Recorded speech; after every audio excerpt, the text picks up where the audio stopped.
Gastric থেকে বাঁচার জন্য কি করবো? ঔষধ ছাড়া। অনেকেই ওষুধ খাইতে খাইতে জীবন শেষ। গ্যাস্ট্রিকের ওষুধ যদি আপনি একটানা খান, আপনার ক্যান্সার হবে খাদ্য পাকস্থলিতে।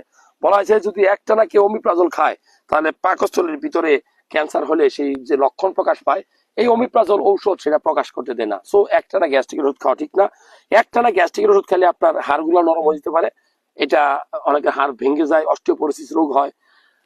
মূলত আমি বলবো যে কিছু খাবার আপনি খাইতে পারেন, যেমন তিসি ভিজিয়ে খাইতে পারেন, গ্যাস্ট্রিক থেকে রেহাই পাবেন। আপনি ইসবগুলের ভুসি ভিজিয়ে খাইতে পারেন, আগের দিন ভিজিয়ে রেখে, গ্যাস্ট্রিক থেকে রেহাই পাবেন। আপনি ভাত খাওয়ার সময় চাবায়া চাবায়া মানে চিবিয়ে চিবিয়ে ভাত খাবেন আধা ঘন্টা সময় নিয়ে, তাহলে আপনার হজম হবে ভালো।